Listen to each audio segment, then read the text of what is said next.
오늘은 시편 72편 1절에서부터 10절의 말씀을 통해서 속사람이 강해지는 길, 두 번째 공의의 길이라는 제목으로 말씀 나눌 때 마음을 받는 시간 되기를 원합니다. 먼저 시편 72편 1절에서부터 10절까지 우리 다 같이 찾아 읽도록 하겠습니다. 하나님이여, 주의 판단력을 왕에게 주시고 주의 공의를 왕의 아들에게 주소서. 그가 주의 백성을 공의로 재판하며 주의 가난한 자를 정의로 재판하리니 의로 말미암아 산들이 백성에게 평강을 주며 작은 산들도 그리하리로다. 그가 가난한 백성의 억울함을 풀어주며 궁핍한 자의 자손을 구원하며 압박하는 자를 꺾으리로다. 그들이 해가 있을 동안에도 주를 두려워하며 달이 있을 동안에도 대대로 그리하리로다. 그는 벤 풀 위에 내리는 비같이 땅을 적시는 소낙비같이 내리리니 그의 날에 의인이 흥왕하여 평강의 풍성함이 달이 닿을 때까지 이르리로다. 그가 바다에서부터 바다까지와 강에서부터 땅끝까지 다스리리니 광야에 사는 자는 그 앞에 굽히며 그의 원수들은 티끌을 핥을 것이며 다시스와 섬의 왕들이 조공을 바치며 스바와 시바 왕들이 예물을 드리리로다. 아멘. 지금 전 세계는 예상치 못한 코로나의 장기화로 인해서 많이 지쳐 있습니다. 그리고 신경이 날카로워져 있습니다. 최고조의 긴장 상태에 놓여 있기 때문에 살짝만 건드려도 터져버릴 것만 같은 살얼음 위를 걷는 삶을 살아가고 있습니다. 1월 10일자 서울신문에 따르면 1월 9일 서울 종로구 숭인동 한 사우나에서 자신이 자고 있는데 시끄럽게 한다며 말다툼을 벌이다 옆에 있는 소화기로 상대방의 머리를 여러 차례 내리쳐 죽게 한 사건이 발생했습니다. 최근 늘어가는 범죄들은 그 원인이 의외로 사소한 경우가 많습니다. 사소한 이유로 강력 범죄가 점점 늘어가고 있는데 그것은 바로 사람들의 내면이 불안정하다는 것을 뜻합니다. 스트레스로 인해 연약해진 내면은 외부의 작은 충격을 흡수하지 못하고 상황을 긍정적으로 처리하지 못하게 만듭니다.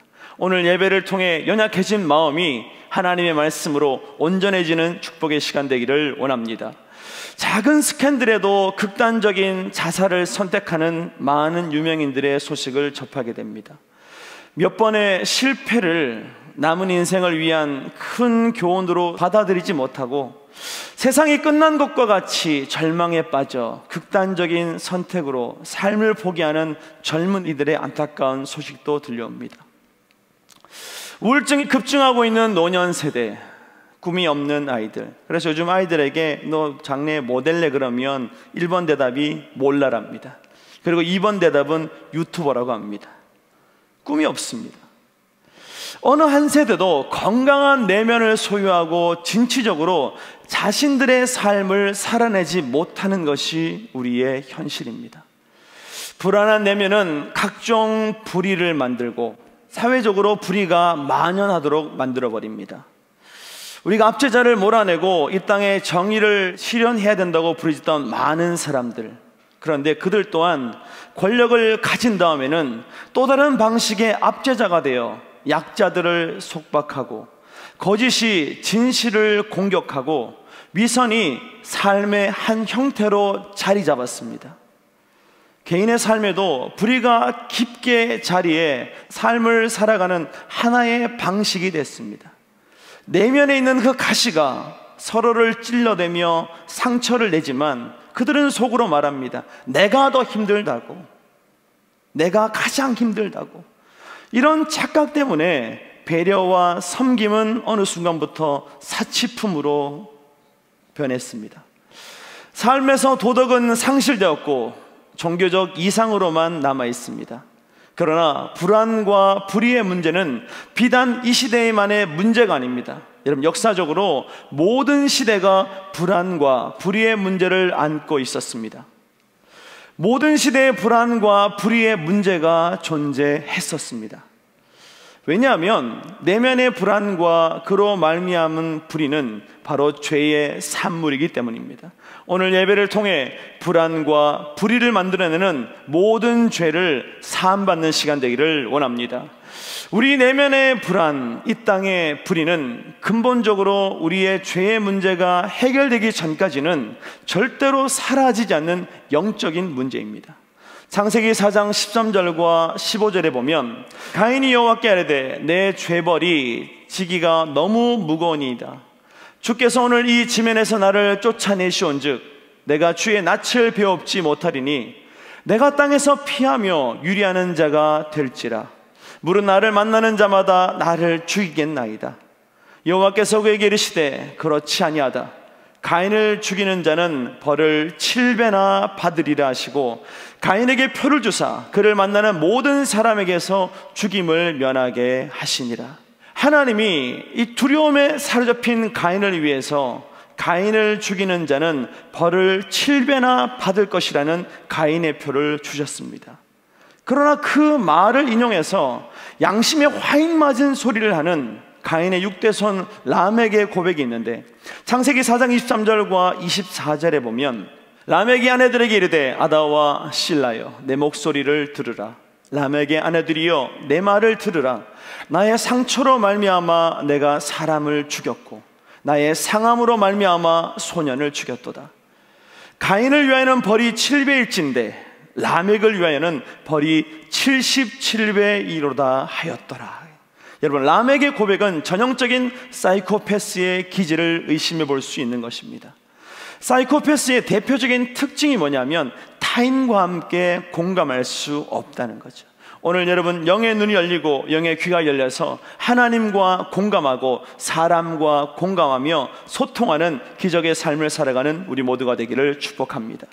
사람들은 그러나 라멕처럼 상처와 죄악으로 인해 양심이 굳어졌고 복수심과 피해의식에 사로잡혀서 타인의 아픔에는 무관심한 내면의 괴물을 만들며 살아가고 있습니다. 나는 아니겠지라고 생각할 수 있지만 상처에 감염돼 버린 이 속사람이 병들어 버리면 양심의 감각이 점점 마비될 수밖에 없습니다. 오늘 예배를 통해 영의 눈을 뜨시고 잠자고 있는 양심을 깨우는 시간 되기를 축복합니다. 디모데전서 4장 1절과 2절에 보면 그러나 성령이 밝히 말씀하시기를 후일에 어떤 사람들이 믿음에서 떠나 미혹하는 영과 귀신들의 가르침을 따르리라 하였으니 자기 양심이 화인을 맞아서 외식함으로 거짓말하는 자들이라 경고하셨어요. 오스왈드 챔버스는 우리는 나 자신을 위한 공의를 추구하느라 인생을 낭비한다. 하지만 성도는 자신이 항상 다른 사람들에게 공의를 행하고 있는지 살펴야 한다고 말했습니다. 우리는 다른 사람이 나에게 공의를 행하는가 살피는 인생이 아니라 내가 다른 사람에게 하나님의 공의와 사랑을 실천하고 있는지를 점검하는 우리 모두가 되기를 원합니다. 이 공의란 사전적인 의미로 의와 공평의 원리라는 뜻을 가지고 있습니다. 라이프 성경에서는 공의란 선과 악을 정확하게 분별하는 하나님의 거룩한 성품 가운데 하나로 해석되며 심판과 법과 권리와 정의로 해석될 수 있다고 했습니다. 개역 개정판에서는 하나님의 의로우심을 나타내거나 하나님의 백성의 올바른 마음 자세나 삶의 태도를 강조할 때 공의가 사용됐습니다. 사회나 국가적 제도 차원에서 말할 때는 주로 정의라는 단어로 해석되었는데 사실 공의는 하나님의 큰 속성 중에 하나입니다.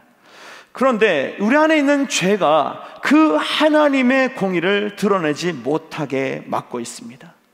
하나님은 구약시대의 선지자들을 통하여 이 땅의 불의에 대해서 그리고 정의와 공의가 상실된 원인으로 죄악으로 더러워진 손과 입이 공의를 상실하겠다고 증명하고 있습니다. 정의와 공의를 상실한 시대에 남는 것은 어둠뿐이고 그 안에 사는 사람들은 맹인같이 더듬으며 죽은 자같이 산다고 경고하셨습니다. 오늘 어두운 세상 가운데 영의 눈을 뜨고 살아가는 우리 모두가 되기를 소원합니다. 이사야 59장 1절과 10절에 보면 여호와의 손이 짧아서 구원하지 못하심도 아니요 귀가 둔하여 듣지 못하심도 아니라 오직 너희 죄악이 너희와 너희 하나님 사이를 갈라놓았고 너희 죄가 그의 얼굴을 가리어서 너희에게서 듣지 않으시게 함이니라.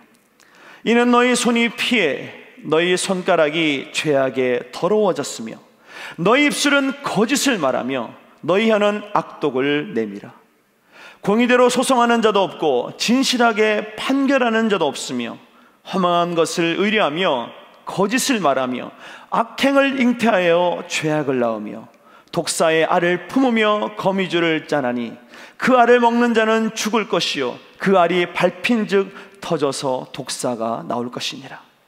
그 짠 것으로는 옷을 이룰 수 없을 것이요 그 행위로는 자기를 가릴 수 없을 것이며 그 행위는 죄악의 행위라.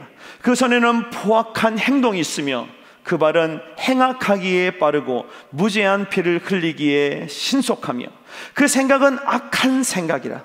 황폐와 파멸이 그 길에 있으며 그들은 평강의 길을 알지 못하며 그들이 행하는 곳에는 정의가 없으며 굽은 길을 스스로 만드나니 무릇 이 길을 밟는 자는 평강을 알지 못하느니라. 오늘 예배를 통해 여러분의 마음에 평강의 능력이 임하는 시간 되기를 원합니다.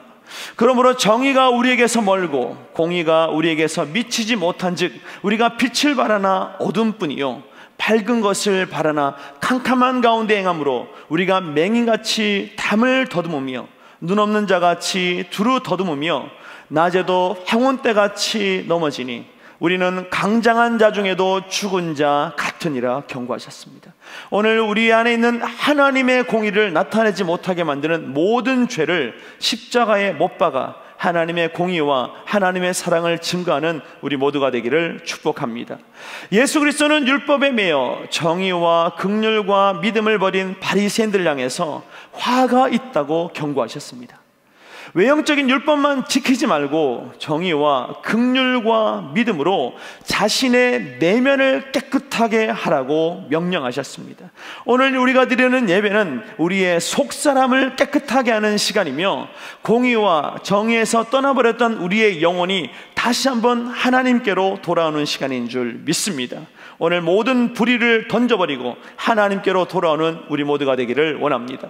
공의를 상실한 이 시대의 유일한 해결책은 오직 예수 그리스도 한 분뿐인 줄 믿습니다. 그래서 우리는 흔들리는 세상 속에서 우리 영혼을 치료하시며 공의와 사랑을 증거하실 예수 그리스도를 다시 한번 우리의 마음에 모심으로 영원히 흔들리지 않는 말씀의 반석 위에서 다시 한번 하나님의 사랑과 정의를 만끽하는 기적의 주인공, 변화의 주인공 되기를 축복합니다. 우리 흔들리는 세상 속에서 찬양할 때 우리의 치료자 되시며 우리의 구원자 되신 하나님과 만나는 축복의 시간 되기를 원합니다.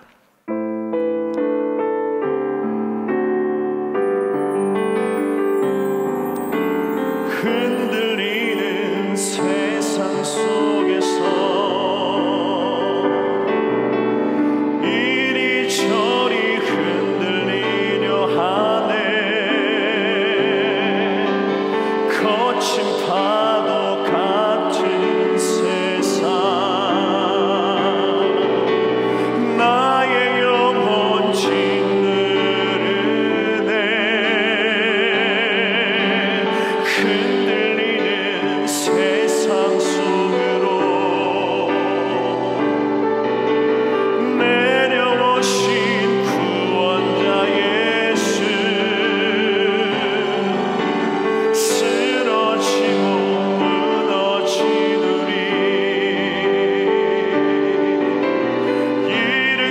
일으키시는 주님,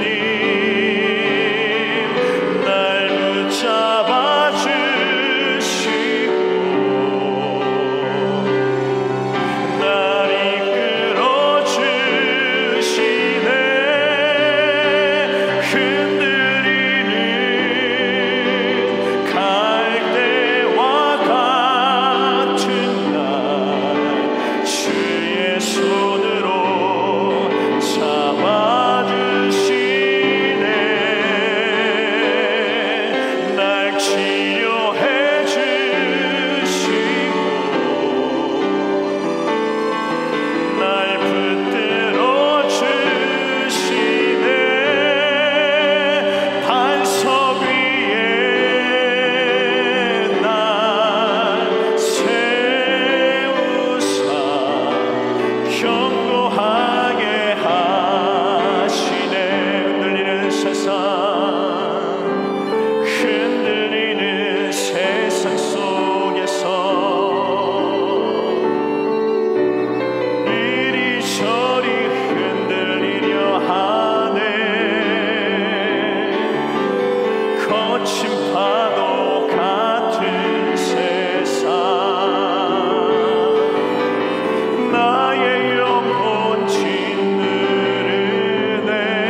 흔들리는 세상에서 우리의 중심 되시며 우리의 피난처 되신 하나님을 의지해서 흔들리지 않고 믿음 안에서 승리하는 우리 모두가 되기를 원합니다. 에레미야 33장 15절에 보면 그날 그때 내가 다윗에게서 한 공의로운 가지가 나게 하리니 그가 이 땅에 정의와 공의를 실행할 것이라. 오직 예수 그리스도의 공의와 정의가 우리의 내면에 가득 채워지고 이 땅에서 충만하게 실현될 때 우리의 내면과 이 땅은 평화와 안전, 화평과 쉼의 공간, 하나님이 다시 회복하실 에덴 동산으로 변화될 줄 믿습니다. 오늘 여러분의 마음에 하나님의 공의와 정의가 가득 채워지는 시간 되기를 축복합니다. 이사야 32장 17절과 20절에 공의 열매는 화평이요 공의의 결과는 영원한 평안과 안전이라. 내 백성이 화평한 집과 안전한 거처와 조용히 쉬는 곳에 있으려니와 그 숲은 우박에 상하고 성읍은 파괴되리라. 모든 물가에 씨를 뿌리고 소와 나귀를 그리로 모는 너희는 복이 있느니라. 오늘 여러분 하나님 안에서 화평의 복을 누리기를 소원합니다. 이 팀 켈러 목사는 이 시대의 도덕은 정신분열증에 걸렸다고 진단했는데 그의 책 답이 되는 기독교의 한 이야기를 소개하고 있습니다. N.A. 윌슨은 1070년대 초 옥스퍼드를 졸업한 뒤에 성공의 목사가 되려고 했습니다. 그런데 1980년에 그는 돌연 자신이 무신론자임을 자처하면서 리차드 도킨스, 크리스토퍼 히친스 같은 대표적인 무신론자들과 어울리기 시작했습니다. 그리고 종교를 반박, 종교 없이 살아야 될 이유라는 얇은 책을 발간하기도 했는데 그리고 몇 년 후에 그는 영국 잡지인 뉴 스테이트먼트 데일리 메일에 실린 이 장편의 두 기사에서 자신이 다시 하나님을 믿는다고 발표했습니다. 무신론자라고 말했던 그가 다시 하나님을 믿는다고 말했는데 무신론자로 변질했던 그를 다시 믿음의 자리로 이끈 것은 현대의 세속주의가 좀처럼 정립하지 못하는 도덕적 나침반의 문제 때문입니다. 그는 기독교의 뚜렷하고 놀라운 위력이 인생을 변화시키는 실상을 봤다고 고백하면서 기독교인에게는 이 시대가 해결 못하는 이 도덕적 성품이 있다는 것을 발견한 거죠. 오늘 여러분이 그런 빛과 소금의 사명 감당하는 우리 모두가 되기를 원합니다. 세상 어떤 것으로도 우리 안에 하나님의 평안과 능력과 은혜를 완성시킬 수 없지만 우리가 하나님의 빛 가운데 거하게 되면 하나님의 공의와 정의와 사랑이 우리를 세상의 빛으로 세상의 소금으로 바꿔주실 줄 믿습니다. 그래서 보네퍼나 라인홀드 니버 같은 20세기의 현대 신학자들은 당시 전 세계적으로 무너져가는 윤리를 바라보면서 기독교가 이 무너져가는 세상과 무너져가는 윤리의 유일한 해답이라는 것을 확신했습니다. 그리고 기독교 윤리에 대해서 여러 가지 책을 저술했는데 하나님 없는 세상은 불의의 극단으로 치우칠 수밖에 없다면 오늘 우리는 말씀의 반석 위에 서서 하나님 안에 거함으로 이 세상에 영적 기준이 되며 하나님이 계신 나라를 가르치는 영적 나침반의 삶을 살아가는 우리 모두가 되기를 축복합니다. 그러나 하나님을 거역하는 세상의 모습은 부패하고 썩어져 있습니다.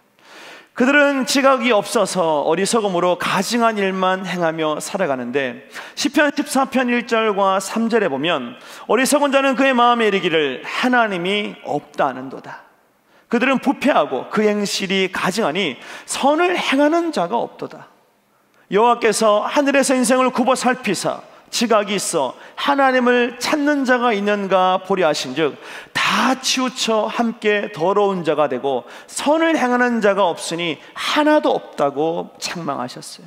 오늘 예배드리는 저와 여러분만이라도 하나님이 찾는 예배자, 하나님이 찾는 선을 행하는 자의 삶을 살아가기를 축복합니다. 우리 그리스도인들은 영원한 하나님의 나라를 전함과 동시에 이 땅에 하나님의 나라가 도래하게 하는 하나님의 정의와 공의를 실천하는 축복의 통로가 되어야 될 줄 믿습니다. 잠언 12장 28절에 공의로운 길에 생명이 있나니 그 길에는 사망이 없다 말씀했던 것처럼, 오늘 우리가 하나님의 공의의 길을 선택하고 걸어나갈 때 우리의 죽을 수밖에 없는 인생은 영원한 죽음에서 벗어난 영원한 생명을 누리는 인생으로 역전될 줄 믿습니다. 오늘 여러분이 영원한 천국을 바라보심으로 이 땅에서 하나님의 공의와 사랑과 정의를 실천하는 기적의 주인공 되기를 원합니다. 공의는 하나님의 속성 중에 하나입니다. 하나님은 모든 사람을 공의로 대하시고 공의로 판단하시고 공의로 세계를 심판하십니다. 시편 9편 8절과 10절에 보면 공의로 세계를 심판하시며 정직으로 만민에게 판결을 내리시리로다. 여호와는 압제를 당하는 자의 요새이시요 환난 때의 요새이시로다. 여호와여, 주의 이름을 아는 자는 주를 의지하오리니 이는 주를 찾는 자들을 버리지 아니하심이니이다. 오늘 우리가 하나님의 공의를 의지하고 나아갈 때 하나님은 우리의 손을 붙잡아 주시고 우리를 안아주심으로 이 어두운 세상 가운데 하나님의 영광을 드러내는 축복의 통로로 세워가실 줄 믿습니다. 그래서 하나님의 공의는 절대 공정하심과 정의로우심을 뜻하고 있습니다. 하나님은 이 공의를 통해서 우리를 사랑하시는 줄 믿습니다. 그리고 우리에게도 동일한 공의를 행하기 원하시는데, 물론 성경에 나오는 많은 사건과 하나님의 역사를 바라보면 우리가 이해할 수 없는 일들이 얼마나 많습니까? 악인의 형통함, 그리고 의인의 고통당하는 많은 일들이 얼마든지 생겨나고 있습니다. 현실에도 그런 일들이 벌어지고 있죠. 그러나 하나님은 반드시 당신의 때와 당신의 방법으로 공의를 바로 세워가시는 분인 줄 믿습니다. 우리가 살아가는 세상의 공의가 어떤 방식으로 흘러가든지 궁극적으로 하나님의 공의에는 전혀 손상이 없다는 것을 깨닫는 저 여러분 되기를 축복합니다. 하나님의 세상이 왜 이렇게 악합니까? 악한 자가 왜 이렇게 잘 됩니까? 세상이 왜 점점 불의의 길로 빠져갑니까? 세상의 악함이 점점 넘쳐나고 있지만 그 악함이 하나님의 공의를 단 1도 깎아낼 수 없다는 것을 깨닫는 우리 모두가 되기를 축복합니다. 그래서 우리는 어두워져가는 세상을 바라보고 탄식하는 것이 아니라 영원히 변하지 않는 하나님의 공의와 사랑을 구함으로 이 땅에 하나님의 나라를 이뤄나가는 우리 모두가 되기를 축복합니다. 시편 37편 28절에 보면 여호와께서 정의를 사랑하시고 그의 성도를 버리지 아니하심이로다. 그들은 영원히 보호를 받으나 악인의 자손은 끊어지리로다.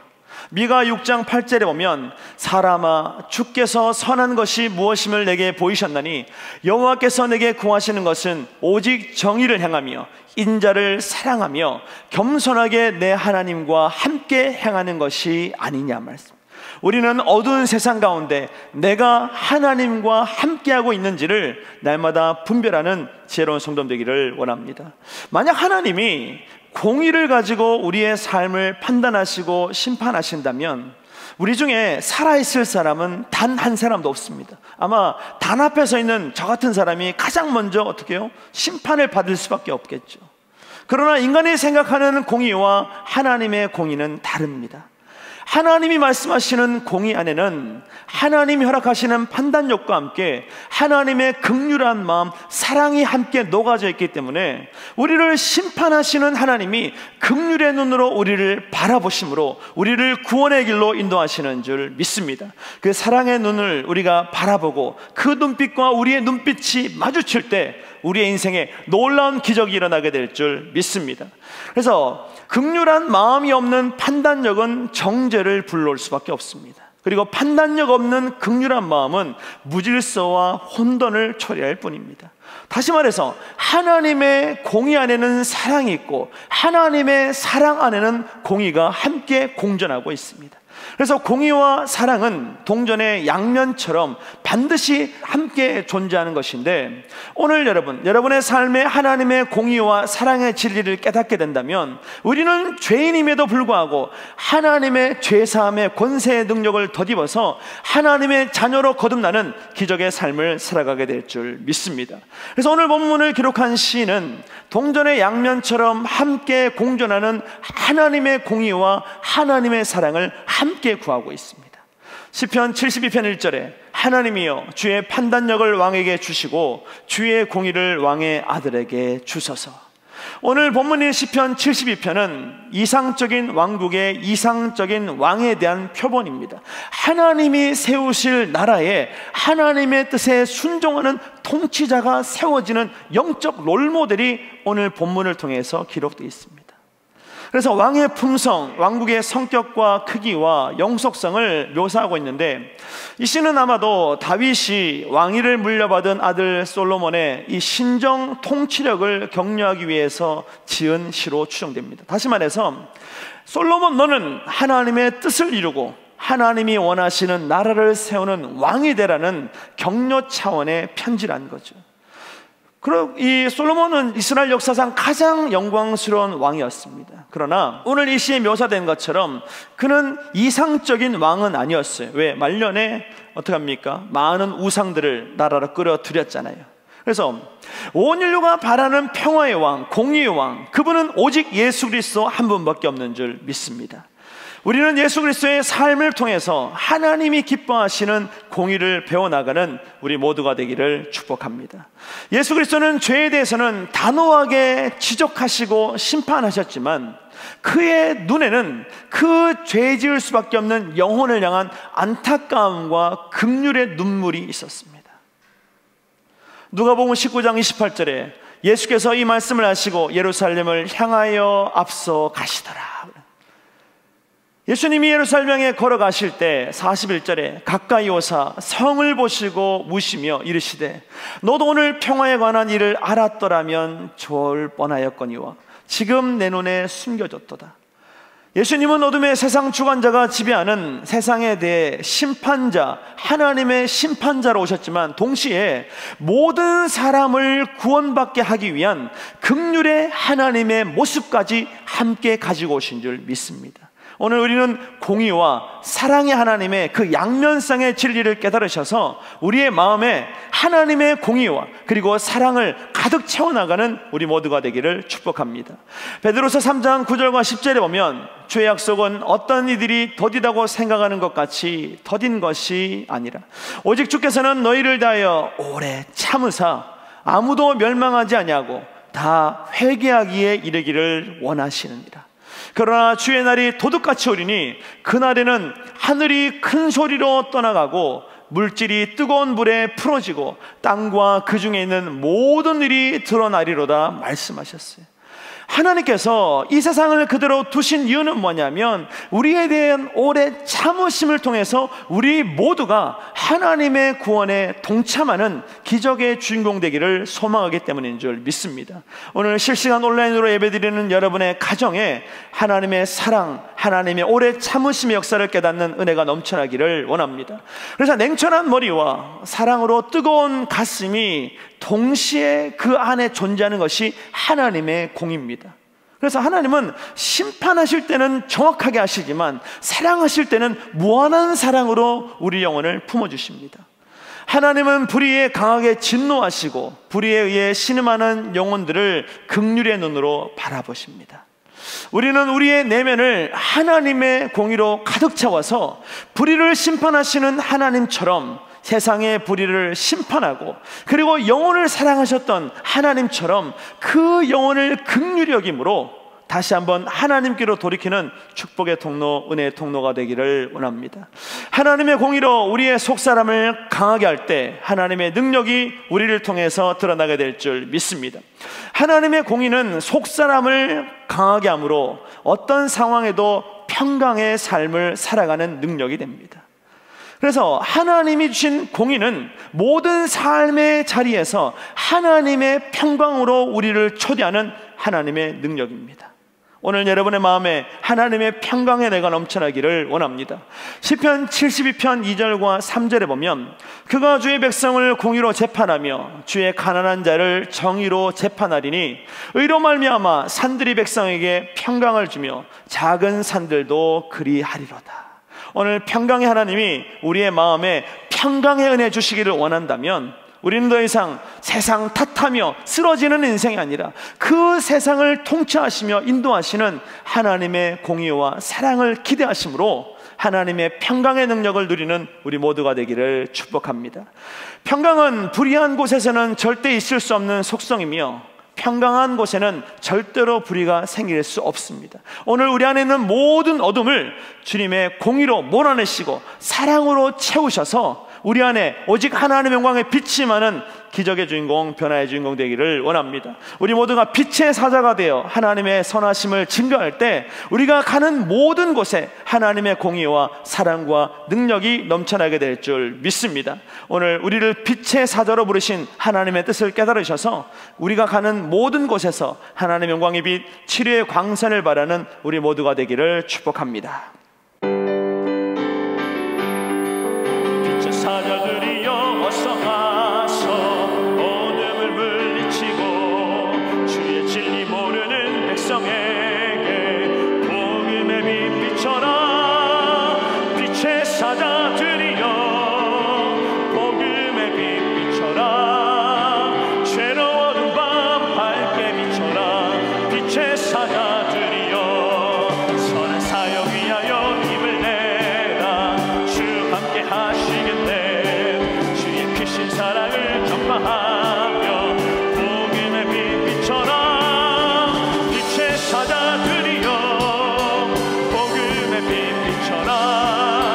죄로운 밤 밝게 비춰라. 빛의 사자들이여 주님 부탁하신 말 순종하여 이 진리 전파하라. 산을 넘고 물 건너 힘을 다해 복음의 빛 비춰라.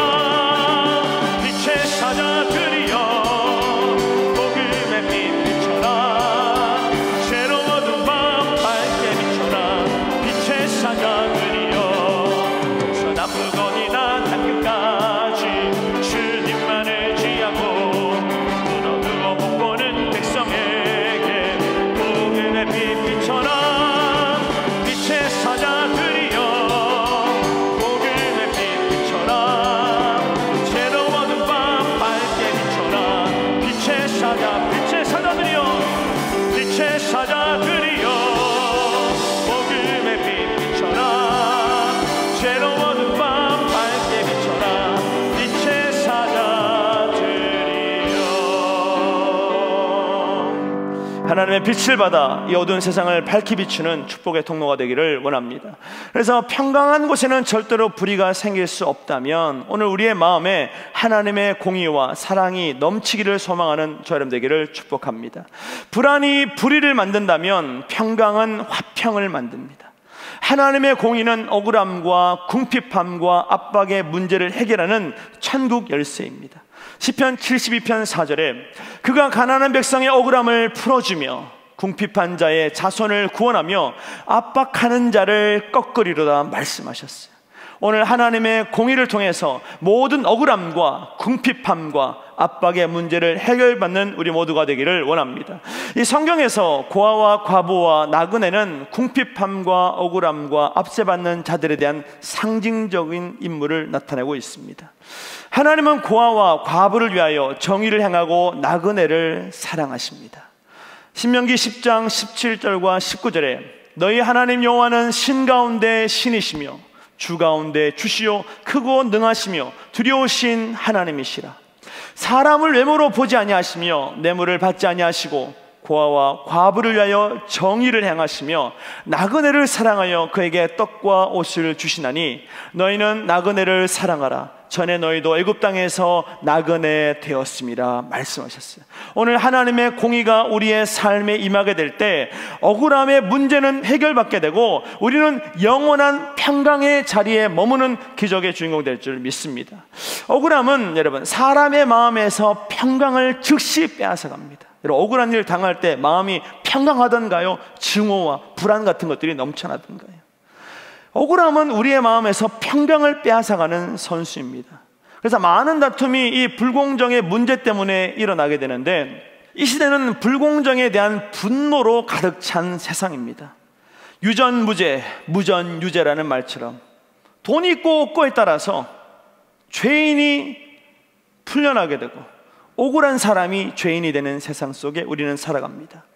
금수저, 흙수저라는 말처럼 태어나면서부터 삶의 계급이 정해질 것 같은 인생을 우리는 살아갑니다. 아빠 찬스, 엄마 찬스라는 말처럼 기회의 불균형과 결과에 대한 불공정에 대한 분노가 가득 찬 곳이 세상입니다. 그러나 여러분, 하나님의 공의로 가득 찬 사람은 억울함의 문제, 불공정의 문제까지 하나님의 섭리로 해석할 수 있는 능력이 있는 줄 믿습니다. 오늘 억울함과 불공정을 여러분, 내가 해결하는 것이 아니라 하나님의 섭리로 인정하셔서 하나님의 능력의 손이 그 모든 일을 해결하시도록 다 맡기는 우리 모두가 되기를 원합니다. 하나님의 섭리로 이해되고 해석된 억울함과 이 불공정은 자신의 내면의 불순물을 제거하는 도구로 사용됩니다. 내 안에 이 불공정 때문에 하나님을 원망하고 세상을 향해 불평하는 마음이 있으면 우리는 깨달아야 돼요. 하나님이 이것을 통해서 내 안에 있는 모든 불평과 원망을 끄집어내기 원하시는구나, 치료하기 원하시는구나. 이것이 하나님의 섭리로 모든 일을 이해하는 자에게 주시는 축복입니다. 아무것도 할 수 없는 자신을 직시하는 것에 머무르는 것이 아니라, 나의 약함에 좌절하고 절망하는 것이 아니라, 그럼에도 불구하고 나를 사랑하시는 하나님의 은혜에 대한 깊은 감사는 이 모든 일이 하나님의 섭리 가운데 있다는 것을 인정하는 자에게만 주어진 축복입니다. 오늘 억울하십니까? 마음에 들지 않는 일들이 있습니까? 그럼에도 불구하고 우리는 하나님의 공의를 기대하심으로 그 모든 억울함과 불평을 내 안에서 몰아내고 하나님의 평강의 복을 받는 우리 모두가 되기를 원합니다. 잠언 24장 16절에 대저인은 7번 넘어질지라도 다시 일어나려니와 악인은 재앙으로 말미암아 엎드러지니라. 시편 37편 24절에 그는 넘어지나 아주 엎드려지지 아니함은 여호와께서 그의 손으로 붙드심이로다.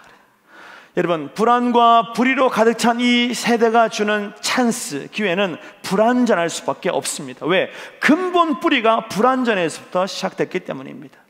또한 여러분, 이 세상에 완벽한 환경에서 자란 사람들이 있을까요? 전 세계를 빛낸 많은 위인들을 보면 삶에 문제가 없었던 인생이 단 한 명도 없습니다. 그러나 그들의 공통점은 그 문제가 많은 환경을 통해서 어떻게 해요? 나를 향한 하나님의 뜻을 깨닫고 하나님의 비전을 향해 나아갈 때 그 인생의 모든 어려움과 모든 시련은 하나님 안에서 영광의 재료로 역전된 줄 믿습니다.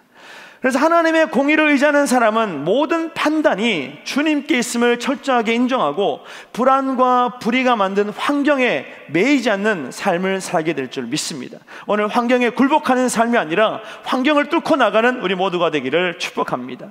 특별히 백성교회는 코로나19가 한창인 2020년에 마스크가 없어서 사람들이 발을 동동 구를 때 마스크 작업을 통해서 많은 사람들의 마음을 위로했고, 그리고 실시간 온라인 예배를 통해서 예배 드릴 수 없어 영적으로 갈급한 영혼들에게 영혼의 생수를 공급하는 하나님의 축복의 통로로 쓰임받은 줄 믿습니다. 어떻게 그런 기적 역사가 나타났습니까?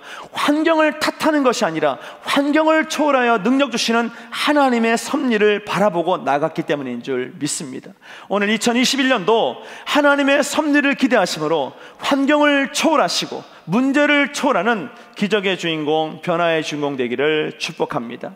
그래서 우리의 억울함을 해결하려고 내가 발버둥 치는 것이 아니라 그 억울함 때문에 누구를 하나님만 바라보면 하나님이 우리 인생의 문제를 통해 하나님이 약속하신 축복을 선물로 주실 줄 믿습니다. 그래서 우리는 마음을 견고케 하시는 하나님의 평강의 능력을 구할 때 우리의 견고한 심령을 통해서 하나님의 평강을 누리는 기적의 주인공이 될 수 있습니다. 이사야 26장 3절에 보면 주께서 심지가 견고한 자를 평강하고 평강하도록 지키시리니 이는 그가 주를 신뢰함이니이다. 하나님이 이 어두운 세상에서 우리에게 주는 최고의 축복은 하나님의 공의를 통해 주어지는 평강의 능력입니다. 오늘 우리를 평강의 자리를 인도하시는 하나님의 손을 붙잡으시고 흔들리는 마음을 내려놓고 하나님의 평강을 누리는 우리 모두가 되기를 축복합니다. 하나님의 공의에 대한 신뢰로 심지가 견고해진 사람은 하나님의 공의에 대한 실질적인 능력을 행하는 삶을 살아가게 됩니다. 우리의 심령이 하나님의 말씀 안에서 견고해질 때 비로소 그 심령을 통해서 하나님의 능력이 나타나게 될 줄 믿습니다. 오늘 견고한 심질, 견고한 심령을 회복해달라고 기도하는 저 여러분 되기를 원합니다. 그리고 하나님의 공의는 궁핍의 문제를 해결하고 우리를 평강의 자리로 인도하십니다. 아까 억울함을 해결하고 우리를 평강의 자리에 인도하신 하나님이 궁핍의 문제까지도 해결하시고 우리를 평강의 자리로 인도하십니다. 궁핍이라는 것은 여러분, 사람의 마음을 위축시키고 조급하게 만들며 타인에 대하여 시기하고 질투하게 만들어버립니다. 궁핍은 분란과 분열을 초래하고 무질서한 경쟁을 부추길 뿐입니다. 그러나 여러분, 하나님의 공의로 가득 찬 인생은 궁핍의 문제를 자족의 마음으로 해결할 줄 믿습니다. 궁핍한 환경임에도 불구하고 자족한 마음으로 환경을 초월하는 삶을 살게 되는데, 하나님은 절대로 우리의 궁핍을 그대로 두고 보지 않으십니다. 빌립보서 4장 19절에 나의 하나님이 그리스도 예수 안에서 영광 가운데 그 풍성한 대로 너희 모든 쓸 것을 채우시리라 약속하셨습니다. 하나님은 우리의 필요를 나보다 더 잘 아십니다. 그리고 우리에게 반드시 채워져야 될 것을 다 채울 수 있는 능력의 아버지이신 줄 믿습니다. 오늘 우리의 필요를 채우신 하나님을 바라보심으로 평강의 능력을 나타내는 저 여러분 되기를 원합니다. 그러므로 우리는 궁핍이 만연하는 시대에 욕심을 가지고 상대적인 박탈감에 빠지는 것이 아니라 어떤 상황에서든지 하나님 안에서 자족하기를 결단해야 될 줄 믿습니다. 빌립보서 4장 11절과 13절에 보면 내가 궁핍함으로 말하는 것이 아니니라. 어떠한 형편에든지 나는 자족하기를 배웠노니 나는 비천에 처할 줄도 알고 풍부에 처할 줄도 알아. 모든 일이고 배부름과 배고픔과 풍부와 궁핍에도 처할 줄 아는 일체의 비결을 배웠노라. 내게 능력 주시는 자 안에서 내가 모든 것을 할 수 있느니라 고백했어요. 오늘 우리는 궁핍의 문제를 원망과 불평의 문제로 바꾸는 것이 아니라 자족함을 통해서 하나님의 능력을 경험하는 저 여러분 되기를 축복합니다. 하나님은 믿는 자에게 능치 못함이 없다 약속하신 전능하신 하나님이신 줄 믿습니다. 할 수 있거든이 무슨 말이냐? 믿는 자에게 능치 못함이 없다고 말씀하시니까 우리 아버지시라면 오늘 여러분, 우리의 모든 삶의 문제를 해결하실 하나님을 기대하고 소망함으로 인생의 궁핍함을 통해서 하나님의 평강의 능력을 누리는 우리 모두가 되기를 축복합니다. 오늘 실시간 온라인 예배를 드리는 여러분의 가정에 하나님의 능력과 은혜가 넘쳐나는 시간 되기를 원합니다.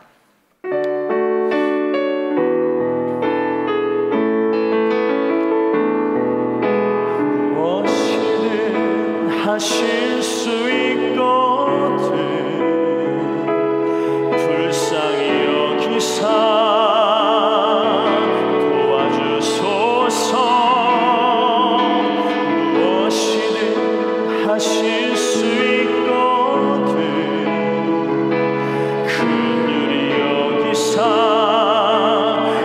고쳐주소서. 할 수 무슨 말이냐? 믿는 자에게 능치 못함이 없느니라. 할 수 있거든이 무슨 말이냐?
오늘 하나님의 능력으로 모든 궁핍의 문제 안에서 자족함의 은혜를 누리는 우리 모두가 되기를 원합니다. 궁핍의 문제에 처했을 때 우리는 그 궁핍을 하나님께로 더 가까이 나가는 기회로 삼아야 될 줄 믿습니다. 왜냐하면 어려울 때 하나님은 우리에게 더 가까이 다가오시는 사랑의 하나님이기 때문입니다. 부유할 때도 있지만 우리 인생은 궁핍할 때도 있습니다.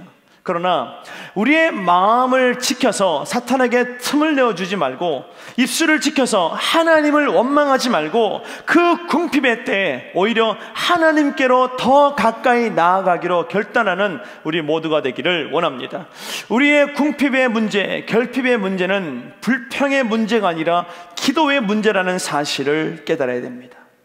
궁핍과 결핍이 기도로 이어질 때 우리는 하나님의 평강을 누릴 수 있습니다. 마치 바울과 실라가 빌립보 감옥, 그 차디찬 감옥에서 진짜 죽을 만큼 맞고 온몸에 착고가 채여 매어있을 그때 오히려 하나님을 찬양함으로 그 궁핍과 결핍이 그 옥토를 깨워버리고 그 닫힌 것을 여는 능력이 되고 죽어가는 영혼을 살리는 하나님의 능력이 됐다면, 마찬가지로 오늘 궁핍할 때 원망하는 것이 아니라 오히려 기도함으로 하나님의 살아계심을 온 세상에 증거하는 우리 모두가 되기를 원합니다.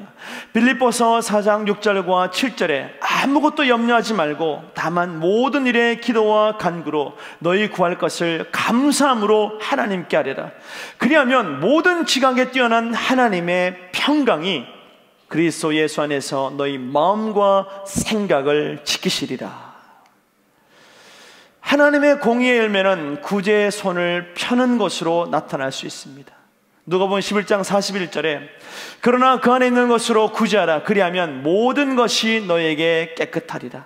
잠언 28장 27절에 가난한 자를 구제하는 자는 궁핍하지 아니하려니와 못 본 채 하는 자에게는 저주가 크리라 말씀하셨어요. 오늘 우리는 궁핍의 때 더 나눠주고 더 섬김으로 하나님의 풍요를 누리는 삶을 살아가기를 원합니다. 구제는 여러분 하나님의 풍요를 누리기 위한 그리스도인의 특권입니다. 어려울 때 우리의 마음의 궁핍함으로 여러분 좁아진 마음이 아니라 오히려 하나님의 평강으로 넓혀진 마음으로 더 많은 영혼을 구제하고 더 많은 영혼을 살리는 기적의 주인공 되기를 축복합니다. 잠언 11장 24절과 25절에 보면 흩어 구제하여도 더욱 부하게 되는 일이 있나니 과도히 아껴도 가난하게 될 뿐이라. 구제를 좋아하는 자는 풍족하여질 것이요 남을 윤택하게 하는 자는 자기도 윤택하여지리라 말씀하셨어요. 오늘 어려울 때 우리는 더 남을 섬기고 구제함으로 우리 영혼을 정결케 하시는 하나님의 은혜를 만끽하는 우리 모두가 되기를 원합니다. 구제로 삶의 풍요를 누리는 저와 여러분 되시기를 소원합니다. 그리고 하나님의 공의는 압제하는 자를 꺾어서 다시 한번 우리를 평강의 자리로 인도하는 능력이 될 줄 믿습니다. 우리는 지금 압제받던 자에게 권력이 주어지면 거침없이 또 다른 압제자가 되는 압제 시대를 살아가고 있습니다. 권력자들은 여러분 자신이 권력을 가지고 백성을 돌보기보다는 그 권력을 휘둘러서 백성 위에 군림하고 착취하려고만 합니다. 그러나 하나님의 공의는 절대로 약자 위에 군림하지 않습니다. 하나님께서는 애굽 땅 한 귀퉁이에 살면서 노예로 살았던 이스라엘 백성을 바로의 압제에서 벗어나게 하기 위해 모세를 사용해서 바로에게 맞서게 하신 것처럼, 그리고 출애굽의 역사를 위해서 10가지 재앙을 통해 애굽을 치실 때 하나님은 강력한 보호하심의 빛으로 고센 땅을 지켜주시고 하나님의 자녀를 온전히 보존하신 줄 믿습니다. 그리고 당신의 자녀들을 절대로 방치하지 않으십니다. 압제하는 자를 꺾는 힘을 주시고 당당히 맞설 수 있는 권세를 주신다면 오늘 우리는 하나님의 능력을 받아 불의한 세상을 다스리는 압제자를 하나님의 이름으로 다 다스리며 다시 한번 하나님의 나라를 회복하는 저 여러분 되기를 축복합니다. 지금 이 시대는 하나로 뭉쳐서 우리 그리스도인을 공격하고 있습니다. 영적으로 공격당하고 있는 흑암의 시대에 우리는 분별의 눈을 뜨셔서 하나님의 권세와 하나님의 능력으로 이 세상의 압제와 압박에서 벗어나 진리안의 자유함을 누리는 우리 모두가 되기를 원합니다. 그래서 하나님은 이런 상황을 절대로 가만히 두고 보시는 분이 아닙니다. 오늘 하나님의 역전의 때를 기대하며 나아가는 저람 되기를 원합니다. 그래서 우리는 세상에 함몰되고 위축되는 것이 아니라 이 어려운 시대에 더 하나님의 공의를 구하는 지혜로운 성도 되기를 원합니다. 잠언 1장 33절에 오직 내 말을 듣는 자는 평안히 살며 재앙의 두려움이 없이 안전하리라 약속하셨어요. 하나님은 우리에게 출애굽기 23장 9절에 너는 이방 나그네들을 압제하지 말라. 너희가 애굽 땅에서 나그네 되었은즉 나그네의 사정을 아느니라 말씀하셨어요. 오늘 우리는 압제 당하던 자를 섬기며 겸손함으로 사랑할 줄 아는 삶을 살아야 될 줄 믿습니다. 압제 당했던 사람만이 압제의 서름과 아픔을 알 수 있듯이 우리는 하나님의 공의를 이 땅에 심기 위해 우리 앞에 주어진 인생 가운데서 압제 받았던 자들의 아픔을 감싸주는 삶을 살아야 됩니다. 세상은 여러분, 압제 당했던 사람이 권력만 잡으면 또다시 압제자로 변질되는 곳이지만 오직 그리스도인만큼은 압제 당했던 만큼 압제 당하는 자들의 아픔과 슬픔을 위로하는 상처 입은 치유자의 삶을 살아야 될 줄 믿습니다. 잠언 31장 9절에 너는 입을 열어 공의로 재판하여 곤고한 자와 궁핍한 자를 신원할지니라 말씀하셨습니다. 우리를 통해 하나님의 공의가 나타날 때 많은 영혼이 자신의 아픔을 신원하여 주시는 하나님을 보게 될 줄 믿습니다. 하나님의 공의를 덧입는 삶은 축복의 삶이요 풍요의 삶이라면 오늘 우리는 어떤 인생을 살든지 간에 하나님의 공의와 사랑을 구하며 날마다 나보다도 나를 사랑하시는 하나님께로 달려나가는 믿음의 삶을 살아가는 우리 모두가 되기를 축복합니다.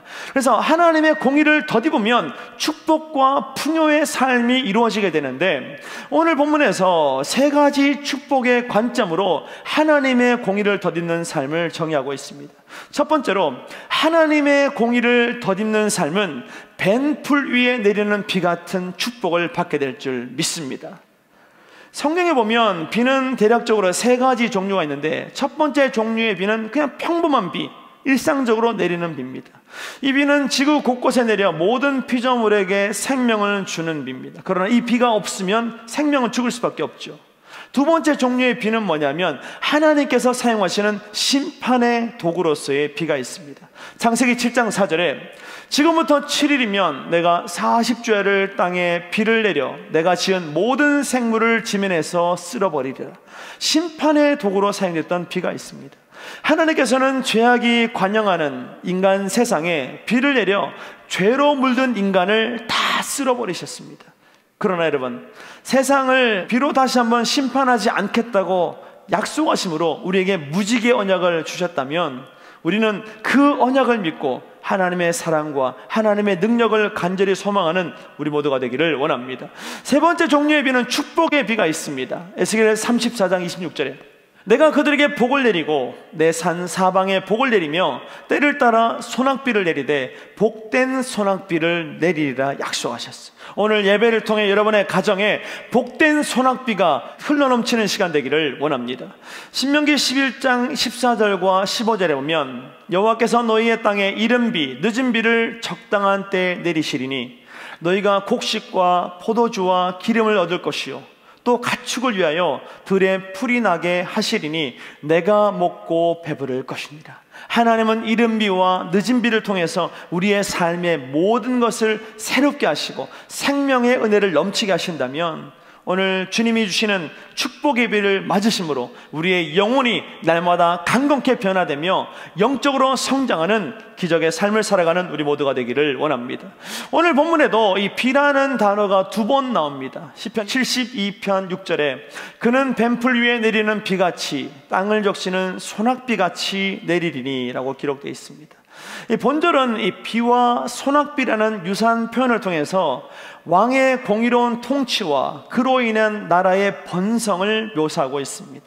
그러니까 하나님이 세우신 공의의 왕을 통해서 하나님은 나라를 번영케 하십니다. 이것이 비와 소낙비인데 뱀풀에 내리는 비같이 해당하는 케마타르 알케지에서 케마타르는 뭐뭐처럼을 의미하는 전시사 케와 비를 의미하는 마타르가 결합한 형태입니다.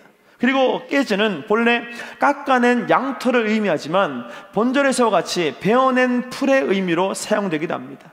여기서 벤 풀이 뭐냐면 문맥상 압제와 시련 가운데 있는 백성들의 영적 상태를 함축적으로 표현하는 거죠.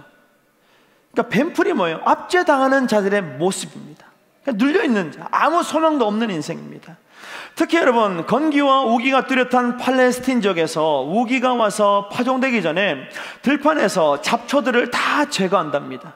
그 후에 비가 오면 농부들이 파종을 하게 되는데, 문제는 뭐냐면 풀을 벤 다음에 비가 오지 않으면 내리쬐는 떼약변 때문에 땅이 어떻게 합니까? 점점 황폐해진다는 거죠. 하나님이 비를 허락하지 않으면 풀을 벤 그 자리는 점점 더 황폐해질 수밖에 없습니다. 그러나 우기가 조금이라도 늦어지더라도 여러분, 황량한 들판에 다시 비가 내리게 되면 그 황량한 들판, 메마른 들판은 하나님이 주시는 비를 머금고 비로소 다시 한번 생명의 꽃을 피는 능력의 밭이 될 줄 믿습니다. 그래서 시인은 이런 상황을 염두에 두고 백성들이 지금 비록 시련 가운데 있을지라도 왕의 바른 통치가 이루어지면 백성에게는 큰 축복이 임하게 되고 그들의 영혼과 삶이 다시 한번 힘을 얻게 되고 소성케 된다고 약속하셨어요. 오늘 하나님이 주시는 축복의 단비를 맞으셔서 메마른 땅 같았던 우리의 인생에 다시 한번 생명의 꽃, 말씀의 꽃을 피우는 우리 모두가 되기를 원합니다. 그래서 하나님의 공의 예수 그리스도는 죄의 권세에 얽매여 죽어가는 영혼에게 영원히 목마르지 않는 생수를 공급해 주실 줄 믿습니다. 메마르고 황량한 빈들에서 오로지 기댈 것이라고는 하늘에서 내려주는 비밖에 없는 마른 풀 같은 인생이 우리의 모습이라면, 오늘 우리는 빈들의 마른 풀 같은 우리에게도 하나님의 은혜의 단비를 주시는 하나님의 기적을 기억하셔서 우리의 삶에 다시 한번 하나님의 비를 달라고, 그 은혜의 비, 축복의 단비를 내려달라고 기도하며 나아가는 저럼 되기를 원합니다. 우리 빈들의 마른 풀같이 찬양할 때 오늘 여러분의 마음에 그 황량한 마음이 은혜와 하나님의 축복의 비가 넘치는 옥토로 변화되는 시간 되기를 원합니다.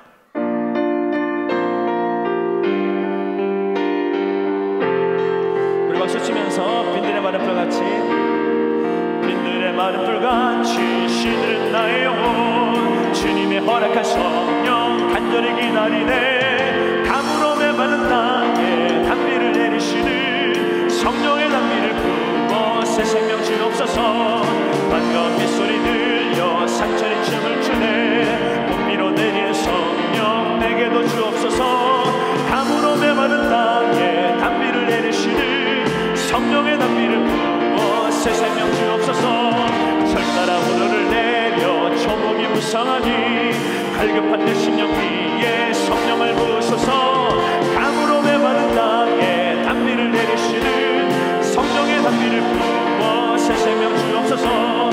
삼대신 사랑의 언약 어길 수 있사오냐. 오늘의 흡족한 은혜 주실 줄 믿습니다.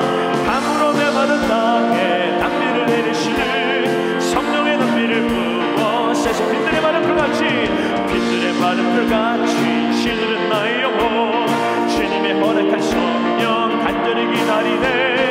강으로 메마른 땅에 단비를 내리시는 성령의 단비를 부어. 강으로 메마른 땅에, 강으로 메마른 땅에 단비를 내리시는 성령의 단비를 부어 새 생명 주옵소서.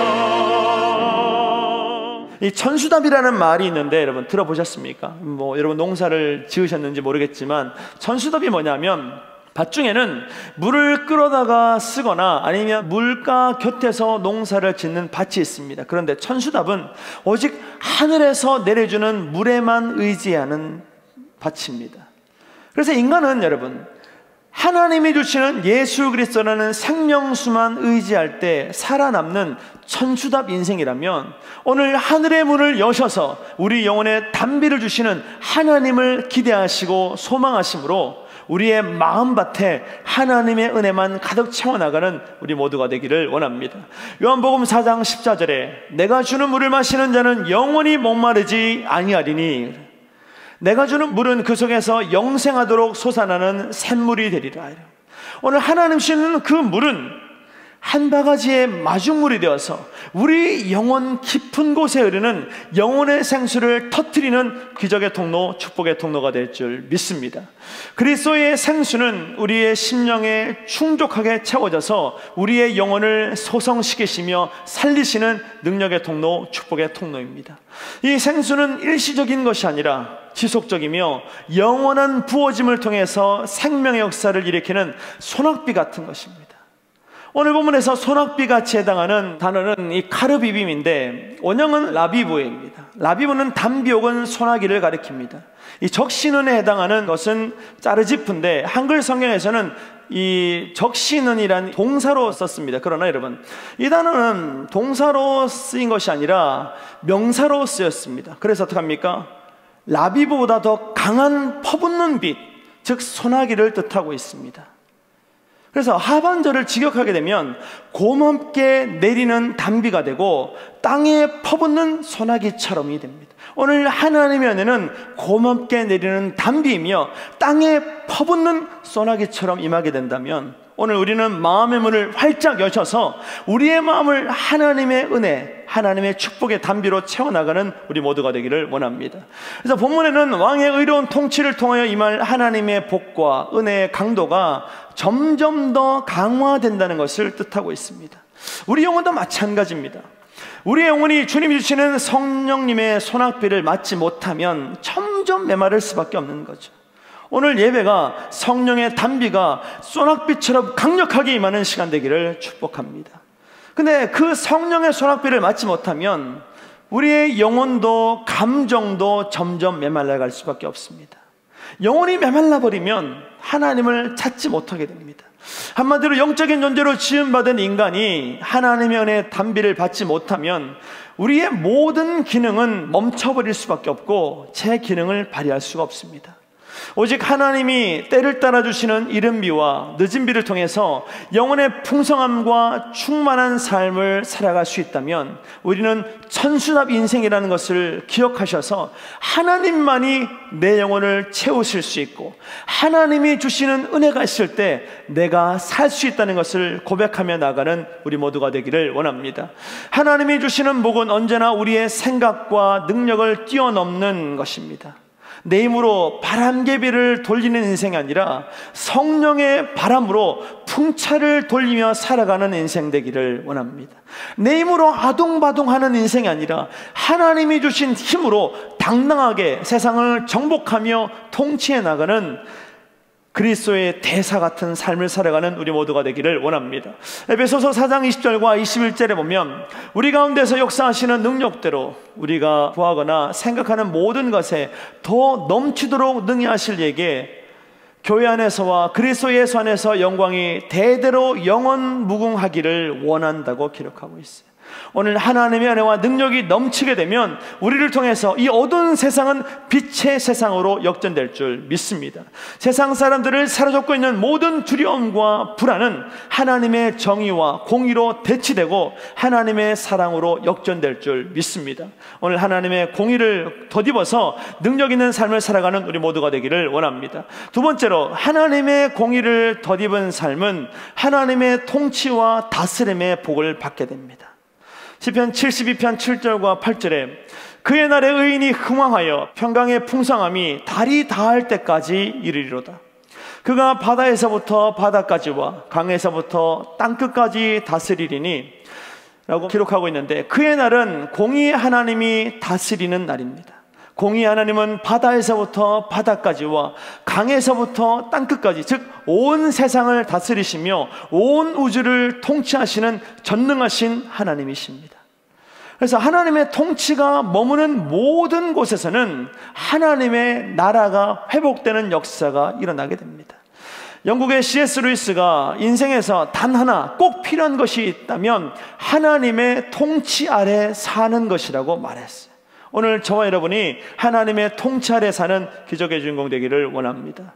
그래서 온 우주가 이렇게 질서정연하게 돌아가는 것도 하나님의 통치 안에 있기 때문에 가능한 것입니다. 하루하루 하나님께서 태양과 공기를 주시며 우리의 삶에 필요한 모든 것이 그냥 자연스럽게 주어지는 이유는 하나님의 통치를 통해서 질서가 세워지고 그 질서를 통해서 세상 모든 것들이 하나님 안에서 조화를 이루기 때문인 줄 믿습니다. 지금 우리가 마스크 쓰고 살지만 얼마나 답답합니까? 그죠? 근데요, 우리가 늘 편하게 쉬는 이 공기도 하나님이 주지 않으면 우리는 어떻게든 만들어낼 수가 없습니다. 마스크 하나만 가려도 답답한데 이 세상에 공기가 없다면 우리는 어떻게 1분도 살 수 없는 존재죠. 그럼에도 불구하고 우리가 지금까지 살아갈 수 있는 이유는 질서의 하나님, 능력의 하나님, 사랑의 하나님, 공의의 하나님이 온 세상을 하나님의 공의와 질서로 다스렸기 때문인 줄 믿습니다. 그래서 아브라함 카이퍼는 하나님의 통치가 임하지 않는 곳은 단 한 평도 없다고 말했어요. 오늘 우리의 마음이 하나님의 통치가 온전히 이루어지는 땅이 되기를 원합니다. 내 마음이 하나님의 나라가 되면 그 마음을 통해서 하나님의 능력과 하나님의 공의가 이 세상에 드러나게 될 줄 믿습니다. 그래서 전 세계는 하나님의 통치 아래 있고 우리 영혼까지도 하나님의 통치 아래 있음을 고백하게 될 때 우리 영혼을 사로잡는 모든 악한 영은 떠나가고 하나님의 능력과 사랑이 충만하게 임하게 될 줄 믿습니다. 그러나 여러분, 아담과 하와의 범죄 이후에 세상은 하나님의 통치를 받는 사람과 마귀의 통치를 받는 사람으로 나눠져 버렸어요. 마귀의 통치를 받는 사람들은 하나님이 자신을 통치하는 것을 기뻐하지 않습니다. 성령의 감동도 거부합니다. 양심의 소리를 닫아버립니다. 그냥 자기가 원하는 대로, 육신이 좋아하는 대로, 육신이 이끄는 대로 살아갈 수밖에 없습니다. 하나님 없이 혼자 스스로 모든 것을 해나가려고 하고 하나님의 뜻을 따르지 않는 것이 악한 영에게 속한 인생입니다. 한마디로 여러분, 하나님의 도움 없이 스스로 혼자 하려고 하는 것 자체가 악한 영의 통치를 받는 삶이라면 우리는 나 혼자 하는 것이 아니라 하나님과 함께하는 삶을 살아가는 우리 모두가 되기를 원합니다. 하나님이 우리와 함께 하실 때 하나님의 공의와 통치가 우리의 인생을 통해서 열매로 나타나게 될 줄 믿습니다. 에베소 2장 1절과 7절에 보면 그는 허물과 죄로 죽었던 너희를 살리셨도다. 그때 너희는 그 가운데서 행하여 이 세상 풍조를 따르고 공중의 권세 잡은 자를 따랐으니 곧 지금 불순종의 아들들 가운데 역사하는 영이라. 전에는 우리도 다 그 가운데서 우리 육체의 욕심을 따라 지내며 육체와 마음에 원하는 것을 하여 다른 이들과 같이 본질상 진노의 자녀였더니 이것이 우리의 옛사람의 정체성입니다. 우리는 악함 때문에 거짓말하며 하나님 보시기에 진노의 자녀, 본질상 진노의 자녀로서의 삶을 살아갈 수밖에 없었습니다. 그러나 긍휼이 풍성하신 하나님이 우리를 사랑하신 그 큰 사랑으로 인하여 허물로 죽은 우리를 그리스도와 함께 살리셨고 너희는 은혜로 구원을 받은 것이라. 또 함께 일으키사 그리스도 예수 안에서 함께 하늘에 앉히시니 이는 그리스도 예수 안에서 우리에게 자비하심으로써 그 은혜의 지극히 풍성함을 오는 여러 세대에 나타내려 하심이라. 오늘 우리는 진노의 자녀에서 하나님의 자녀로 역전된 삶을 산 줄 믿습니다. 우리 안에는 부족함이 넘쳐날 수밖에 없지만 하나님의 자녀가 된 우리는 하나님신 은혜와 능력으로 말미암아 넘치는 복을 누리며 자족하는 삶을 살아가는 기적의 주인공 된 줄 믿습니다. 오늘 여러분 한 분 한 분 모두가 하나님의 공의와 하나님의 정의를 가득 채워나가는 삶을 살아가기를 원합니다. 2차 대전 당시 독일의 히틀러는 게르만 민족의 우월성을 주장했습니다. 그래서 죄 없는 유태인들을 학살했는데 수많은 유태인들이 이 폴란드의 아우슈비츠 수용소에서 죽어갈 때 그들이 눈물을 뿌리며 던졌던 질문이 하나 있습니다. 그게 뭐냐면 하나님 지금 어디 계십니까? 고통 속에 있다 보니까 하나님 없는 것처럼 보입니다. 날마다 죽음을 기다리고 죽음보다 더한 지옥의 삶을 살았기 때문에 그들은 말했습니다. 하나님 지금 어디 계십니까? 하나님 왜 이런 고통을 내게 허락하셨는지 나는 모르겠습니다라는 고백을 늘 할 수밖에 없었죠. 그 후에 연합군이 그 수용소를 탈환한 후에 내부를 조사하다가 한쪽 벽에 쓰여 있는 찬송과 가사를 보고 깜짝 놀랐습니다. 어느 그리스도인이 그의 신앙의 고백으로 기록해 놓은 구절이었는데 그 구절이 뭐냐면 그 크신 하나님의 사랑 말로다 형용 못하네. 여러분, 죽어가는 그 죽음의 자리, 가스로 질식해가고 삶이 멈춰버릴 수밖에 없는 그 자리에서 그는 오히려 그 것인 하나님의 사랑 말로다 형용할 수 없다고 찬양했다면, 오늘 우리도 마찬가지 인생의 문제 앞에서 절망하거나 좌절하는 것이 아니라 나를 향한 하나님의 사랑을 고백하심으로 모든 영적 전쟁 가운데 승리하는 우리 모두가 되기를 축복합니다. 그 크신 하나님의 사랑을 만끽함으로 오늘 공의 하나님, 사랑의 하나님과 함께 인생의 모든 문제를 해결해 나가는 우리 모두가 되기를 원합니다.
오늘 우리 인생에 공의를 주심으로 하나님의 축복의 담비를 주시는 하나님의 은혜를 깨닫는 우리 모두가 되기를 원합니다.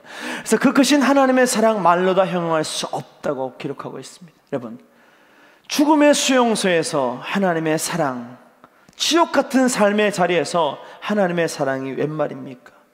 그러나 또 다른 곳에 이런 글자가 분명히 쓰여져 있었는데 그 글이 뭐냐면 하나님은 여기에 계십니다. 오늘 여러분 마음에 하나님이 계시면 모든 불의와 세상의 어둠을 탓하던 모든 인생에서 벗어나 하나님의 축복의 단비를 맞으시고 그 모든 세상을 넉넉히 이기는 기적의 삶, 복된 인생 될 줄 믿습니다. 어떻게 여러분, 가장 끔찍한 수용소에서 하나님이 지금 여기 계시다, 이런 고백을 할 수 있습니까? 하나님의 통치를 믿는 믿음이 그 안에 있었기 때문인데, 여러분, 그들은 수용소에서 생명의 불꽃이 사라져가는 그 시간에 위대한 신앙의 불꽃을 태우는 기적의 주인공이 된 줄 믿습니다. 오늘 우리는 환경 따라가는 것이 아니라 환경을 초월하여서 날마다 하나님이 내 안에 계시고 그 하나님을 자랑하는 축복의 삶을 살아가기를 원합니다. 초막이나 궁궐이나 들판이나 바다 끝이라도 하나님이 다스리는 곳은 하나님의 나라입니다. 마찬가지 오늘 우리의 마음이 하나님의 통치로 이루어진다면 우리의 마음은 하나님이 다스리는 천국으로 승화하게 될 줄 믿습니다.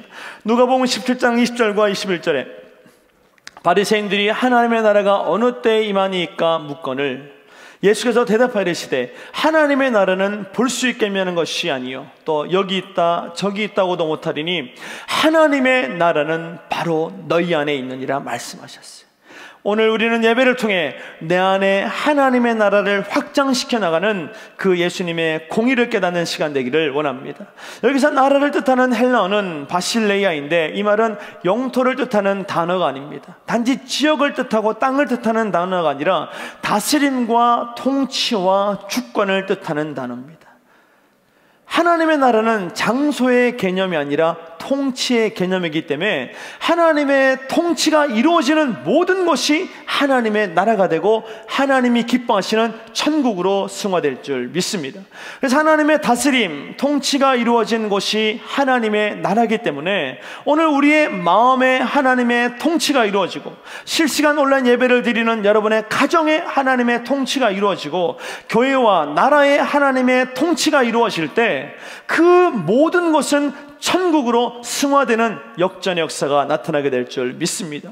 코로나19로 인해 비대면 예배를 드릴 수밖에 없지만 우리는 환경 탓하며 왜 이렇게 됐냐 원망하는 것이 아니라 그럼에도 불구하고 이 환경 속에서 예배케 하신 하나님, 그리고 말씀을 통해 우리 안에 있는 모든 어둠을 몰아내시며 하나님의 통치를 이루어가시는 하나님의 사랑과 공의를 깨닫는 저 여러분 되기를 축복합니다. 하나님의 통치가 임하는 곳이 하나님의 나라가 되고 천국이 된다면 오늘 우리는 예배를 통해서 내 마음에 하나님의 통치가 이루어지기를 소망하시고 내 안에서부터 천국의 향기가, 예수 그리스도의 향기가 뿜어져 나기를 소망하는 우리 모두가 되기를 원합니다. 마태복음 12장 28절에 그러나 내가 하나님의 성령을 힘입어 귀신을 쫓아내는 것이면 하나님의 나라가 이미 너에게 임하였느니라. 오늘 우리를 통해서 성령의 역사가 드러나게 될 때 우리의 마음은 하나님의 나라가 된 줄 믿습니다. 오늘 성령 하나님을 의지하셔서 이 땅에서 살아가는 모든 날 동안 성령의 인도하심과 성령의 통치와 성령의 능력을 나타내는 우리 모두가 되기를 원합니다. 그래서 하나님께서 통치하는 곳이면 그곳이 하나님의 나라가 됩니다. 하나님의 통치를 받지 않으면 그곳은 지옥이 될 수밖에 없습니다. 아직도 우리 주변에 하나님의 통치를 받지 못하고 지옥 같은 삶을 살아가는 사람들이 너무나 많습니다. 하나님의 나라의 축복은 공의의 길을 가는 자에게만 주어지는 복이라면 오늘 우리가 먼저 공의의 길을 선택하고 걸어가므로 수많은 방황하는 영혼들을 다시 한번 하나님께로 돌이키는 역사가 나타나기를 원합니다. 하나님의 공의, 즉 하나님의 말씀의 길을 따라가는 사람의 마음은 천국의 열매로 나타날 수밖에 없습니다. 그리고 하나님의 나라의 능력이 주어지게 되는데 오늘 우리의 마음에 하나님의 나라가 이루어지고 하나님의 통치가 나타나게 될 때 하나님의 능력은 일상이 되고 기적이 일상이 되는 역사가 나타나게 됩니다. 하나님의 통치를 받고 하나님의 나라의 다스림을 받는 사람들은 주님이 주신 능력을 받아 악한 마귀 권세를 물리치고 천국의 권세를 누리며 천국의 삶을 살아가게 될 줄 믿습니다. 하나님의 통치를 받는 사람들은 나의 감정과 욕망과 욕심이 지배하지 않는 삶을 살게 됩니다. 공의의 길을 걸어감으로 하나님의 통치를 받아 성령의 열매를 맺어나가는 우리 모두가 되기를 소원합니다. 세 번째로, 하나님의 공의를 덧입는 삶은 원수의 목전에서 상을 베푸시는 복을 받게 될 줄 믿습니다. 이 정우승 시인의 산문집 내 인생의 힘이 되어준 한마디에 보면 내 원수는 남이 갚아주는 것이다 라는 제목이 있대요. 내 원수는 누가 갚아준다고요? 남이 갚아주는 것이랍니다. 이 말은 작가의 어머니가 늘 그에게 했던 말이, 너의 원수는 남이 갚아주는 거야. 무슨 말입니까? 네가 갚지 말라는 겁니다. 내가 갚으려고 하지 말라는 거죠. 그런데 이와 같은 말씀을 우리에게 하신 분이 있는데 바로 하나님이십니다. 로마서 12장 19절에 내 사랑하는 자들아 너희가 친히 원수를 갚지 말고 하나님의 진노하심에 맡기라. 기록되었을 때 원수 갚는 것이 내게 있으니 내가 갚으리라고 주께서 말씀하십니다. 오늘 우리는 원수를 내가 갚던 인생에서 벗어나 하나님의 손에 맡기는 삶을 살아야 될 줄 믿습니다. 시편 72편 9절과 10절에 광야에 사는 자는 그 앞에 굽히며 그의 원수들은 티끌을 핥을 것이며 다시스와 섬의 왕들이 조공을 바치며 스바와 시바 왕들이 예물을 드린다고 기록하고 있는데, 오늘 본절은 공의의 왕의 통치를 받게 된 피정복자가 당한 일을 예언하고 있습니다. 원수들이 여러분 메시아의 통치 앞에서 굴복하고 있는 모습을 나타내고 있는데, 상반절에 굽히며라는 표현을 사용하고 있고 하반절에는 티끌을 핥을 것이라고 기록하고 있습니다. 굽히고 티끌을 핥을 것이라고 말하고 있는데, 굽히며는 왕이나 하나님께 대하여 경의를 표현하는 모습을 나타내는 동사고, 핥을 것이면은 주로 소가 풀을 뜯거나 뱀이 티끌을 핥음을 나타내는 동사인데, 이 단어들은 대적들이, 우리의 원수들이 마치 짐승처럼 우리에게 굴복한다는 모습을 드러내고 있는 거죠. 누구에게? 하나님께 원수를 맡기면 그런 일들이 벌어집니다. 오늘 하나님께 모든 원수를 맡기는 우리 모두가 되기를 원합니다. 원수들은 더 이상 이스라엘 왕에게 저항하는 것이 무의미하다는 것을 깨닫고 자발적으로 왕에게 나와서 스스로를 낮추는 삶을 살게 됩니다. 그리고 10절에서는 다양한 나라의 왕들이 조공과 예물을 바칠 것이라고 예언하고 있는데, 여러분 사실 이스라엘의 전 역사를 통해서 솔로몬 시대 이후에 다윗 왕과 주변 나라들에게 조공이나 선물을 받은 기록이 없습니다. 솔로몬 시대에 조공을 받은 기록이 있지만 다른 왕 때는 전부 어떻게 해요? 국력이 약해져서 다른 나라들로부터 괴롭힘을 당하거나 도리어 다른 나라에게 조공을 바쳐서 평화를 겨우 유지하는 그런 약한 시대를 살았죠.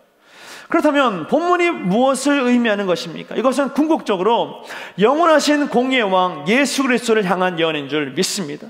예수 그리스도의 통치가 우리 안에 이루어지게 될 때 우리의 원수는 우리의 발을 핥으며 우리의 통치를 받는 삶을 살게 될 줄 믿습니다. 우리 앞에 몸을 굽히며 스스로 낮추는 삶을 살게 될 줄 믿습니다. 누구에게? 하나님의 통치를 받는 자에게 그런 역사가 일어난다는 거예요.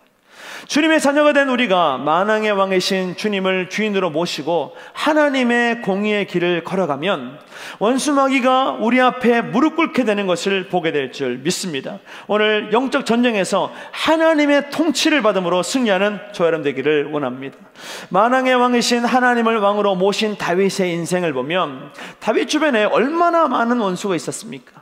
하나님이 기름 부어 세우신 그 왕의 자리를 지키지 못하도록 수많은 원수가 그를 공격했습니다. 그러나 하나님을 주인으로 모셨던 다윗은 오히려 원수의 목전에서 상을 차려주시는 하나님의 은혜를 경험하게 됐습니다. 오늘 이것이 우리의 삶이 되기를 원합니다. 수많은 원수가 있지만 하나님의 통치를 내가 받고 내 원수를 하나님의 손에 맡기게 되면 하나님의 역사와 능력을 통해서 그 모든 원수가 오히려 우리의 발 앞에 무릎 꿇는 역전의 삶을 살아가게 됩니다. 시편 23편 5절에 주께서 내 원수의 목전에서 내게 상을 차려주시고 기름을 내 머리에 부으셨으니 내 잔이 넘치나이다 고백하여. 이것이 우리 모두의 고백되기를 원합니다. 여기서 원수는 적을 의미하는데 자기나 집안에 해를 입힌 원한이 맺히게 된 사람이나 집단을 가리킵니다. 특히 다윗 인생에는 원수가 참 많았습니다.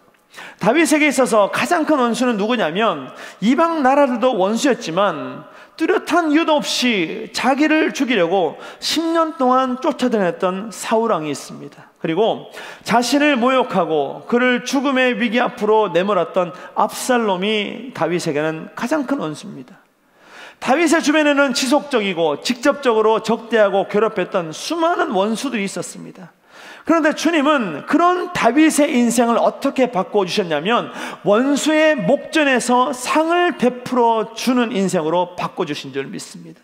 오늘 여러분, 내가 원수 갚는 것이 아니라 하나님의 손에 원수를 맡길 때 하나님은 원수의 목전에서 그 앞에서 우리에게 상을 차려 주시며 영원한 상급을 주시며 칭찬해 주실 줄 믿습니다. 오늘 원수를 하나님께 맡기며 승리하는 우리 모두가 되기를 원합니다. 특별히 내게 상을 베푸시고라는 말씀은 밥상을 준비해 주셨다 혹은 잔치상을 차려 주셨다는 뜻입니다.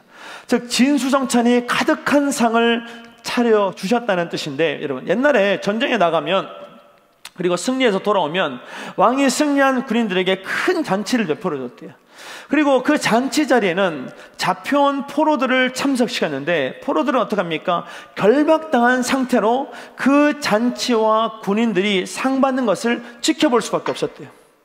마찬가지 여러분, 하나님이 함께 하시는 사람은 궁극적으로 승리하는 역전의 삶을 살게 될 줄 믿습니다. 오늘 내 인생의 모든 원수를 하나님께 맡기고 하나님의 통치와 하나님의 공의를 통해 기적의 삶을 살아가는 우리 모두가 되기를 원합니다. 다윗의 자손으로 이 땅에 오신 예수님은 사탄의 머리를 밟고 최후 승리를 주셨습니다. 예수님께서 십자가에 돌아가셨을 때 원수 마귀는 자신이 승리한 줄 알고 얼마나 기뻐했겠습니까? 패션 오브 크라이스트라는 영화 보면 사탄이 얼마나 의미심장한 미소를 띄우며 매질당하는 예수, 십자가에 못 박힌 예수를 바라보며 비웃고 있습니까? 그러나 예수님께서 3일 만에 부활하셨습니다. 그리고 사탄이 승리했던 인생을 오히려 하나님의 승리로 역전시켜 주신 줄 믿습니다. 그래서 사랑하는 성도 여러분, 우리의 원수는 사람이 아니라 우리의 마음을 조종하고 우리의 삶을 하나님과 멀어지게 만드는 악한 영임을 깨닫는 저 여러분 되기를 축복합니다. 눈에 보이지 않는 악한 영이 우리가 싸워야 될 주적이라면 우리는 사람과 부딪히는 인생을 청산하고 그 이면에서 역사하는 악한 영을 성령의 능력과 권세로 제압하는 기적의 삶을 살아가는 우리 모두가 되기를 원합니다. 그래서 배후에 숨어서 우리를 공격하는 악한 영이 있는데 하나님의 거룩한 백성을 노리며 울부짖는 사자처럼 우리를 공격합니다. 때로는 달콤한 말로, 때로는 날카로운 칼로 우리를 공격하면서 우리의 삶과 우리의 가정과 일터와 교회를 섬기는 모든 일을 방해합니다. 그러나 베드로전서 5장 8절과 9절에 보면 근신하라 깨어라, 너희 대적 마귀가 우는 사자같이 두루다니며 삼킬 자를 찾나니 너희는 믿음을 굳건하게 하여 그를 대적하라. 이는 세상에 있는 너희 형제들도 동일한 고난을 당하는 줄 알미라.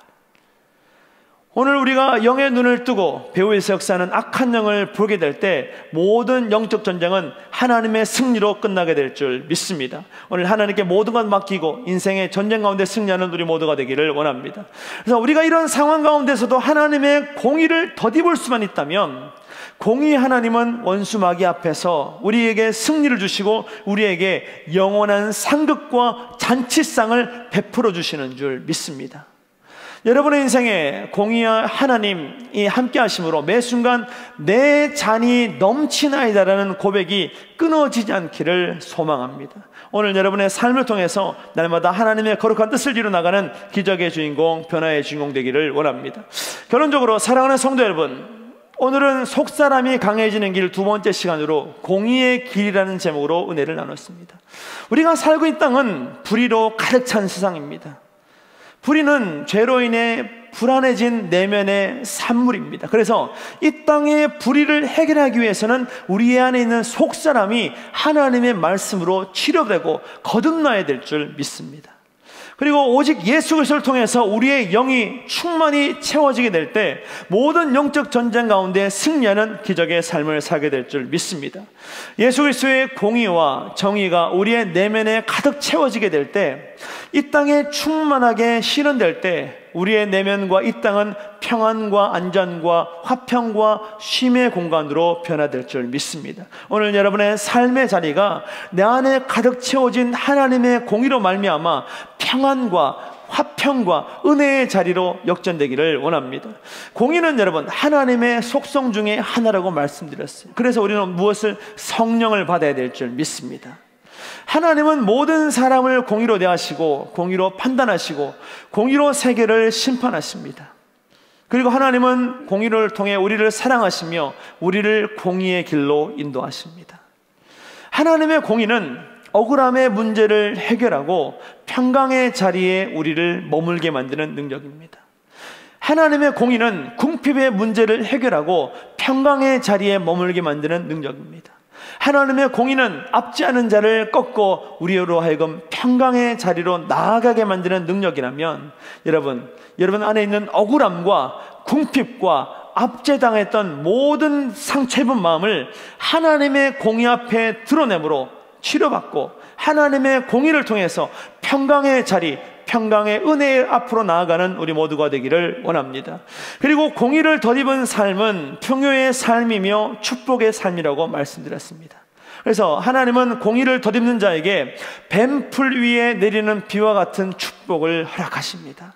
오늘 우리가 세상 살아가면서 풀이 베어진 것처럼 그리고 떼약볕이 내리쳐서 메말라 가는 것처럼 희망과 소망이 없을지라도 그 메마른 땅 위에 성령의 단비만 부어지면 다시 한번 생명의 꽃을 피우고 열매 맺는 삶을 살아가게 될 줄 믿습니다.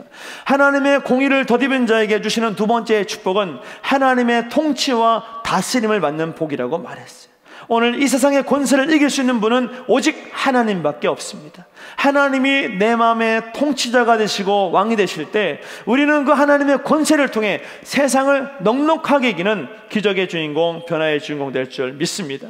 그리고 하나님의 공의를 덧입은 자에게 주시는 하나님의 풍요의 축복과 은혜의 축복은 원수의 목전에서 상을 베풀어 주시는 축복이라고 말씀드렸어요. 오늘 어떤 삶의 자리에 있든지 간에 우리를 괴롭히는 원수가 있습니다. 그러나 그 원수를 내가 갚는 것이 아니라 하나님의 손에 맡겨드리면 하나님의 공의가 그를 심판하시고 우리에게 갑절의 사랑을 주심으로 그 원수의 목전에서 잘했다 칭찬하시며 영원한 상급 주시는 하나님의 은혜를 깨닫게 될 줄 믿습니다. 이 시간 우리 모두가 하나님의 공의를 덧입음으로 우리의 내면을 강건하게 하고 하나님께서 허락하시는 모든 삶의 축복을 받아 누리는 기적의 주인공, 변화의 주인공 되기를 축복합니다. 실시간 온라인 예배를 드리는 여러분의 가정에 하나님의 공의가 임하고 하나님의 사랑이 임하여서 모든 영적 전쟁 가운데 승리하는 은혜의 가정, 변화의 가정 되기를 축복합니다. 오늘 하나님의 공의를 통해서 우리를 사랑하시는 예수님의 사랑, 그 사랑을 고백하며 나아갈 때 그 예수님의 사랑을 덧입어서 우리는 모든 영적 전쟁 가운데 승리하게 될 줄 믿습니다. 예수 사랑하시면 거룩하신 말이라는 고백처럼 오늘 그 사랑을 찬양하시고 하나님의 공의를 기대하심으로 모든 영적 전쟁 가운데 승리하는 우리 모두가 되기를 원합니다. 우리 박수 치면서 찬양하고 기도하며 나아가기 원합니다. 예수 사랑하심은 거룩하신 말이세 우리들은 약하나 예수 관심 많도다. 날 사랑하신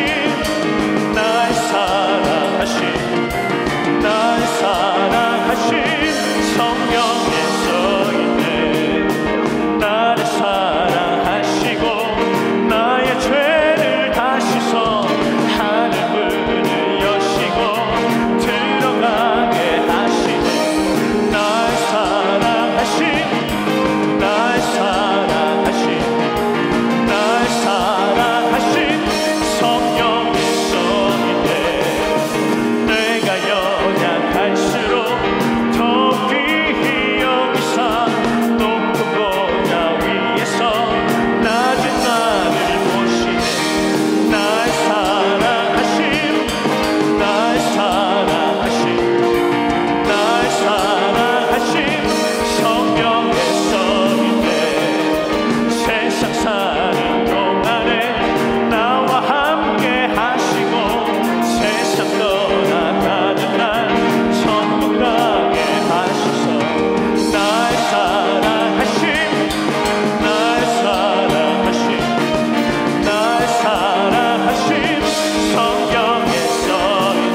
강건하게 하기 원하시는 하나님, 이 시간 공의의 길을 걷게 하여 주셔서 우리의 속사람이 날마다 주님 안에서 강건해지며 하나님의 통치와 하나님의 능력을 온 세상에 드러내는 축복의 통로 되게 해달라고 우리 주 한번 부르시면서 기도하시겠습니다. 주여